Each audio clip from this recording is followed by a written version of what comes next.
Welcome to Glumdrop Radio with your host, Charlie Drown.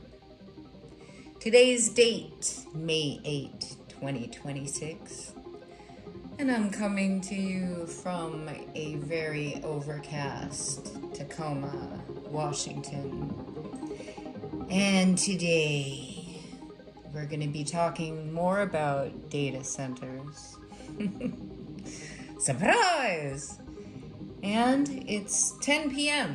now, so welcome for the evening. And you can get comfortable and relaxed. I won't be doing any screaming or shouting. But the people in Utah, they need to be screaming and shouting, and they are. They're out there protesting to save their lake, Salt Lake. And I'm just going to be very briefly tell you all what's going on out there.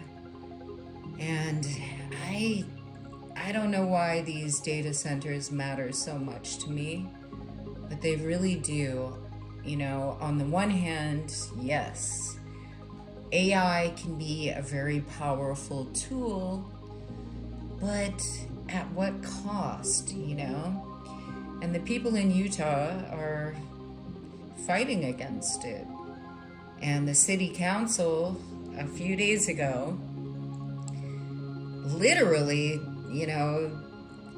fought back, telling the people to grow up and act like adults, while Mr. Wonderful or Mr. Not So Wonderful, Kevin O'Leary from the Shark Tank, is actually the one who's trying to get this data center built into Utah and using the water of Salt Lake.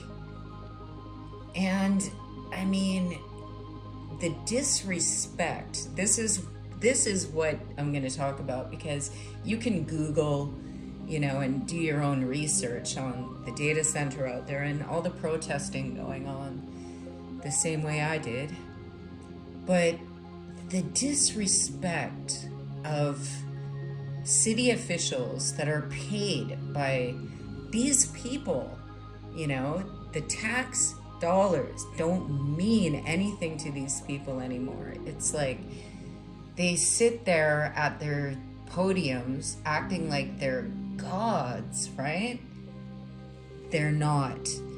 People need to stop giving them, unlimited amounts of power. Or, it's going to be profits over people. It always has been, I mean, not since like the 90s have I seen a government being fair to people, at all, in any way. And I mean, watching a city council get up, walk away from their own citizens, and literally pass the bill anyway. Nobody wants these things.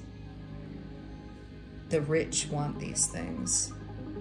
The government seems to want these data centers everywhere throughout the US, And I mean, this is worldly, but since I live in the US, that's what we're going to talk about. So you tell me, right? Are you okay with one of these giant things coming to your neighborhood?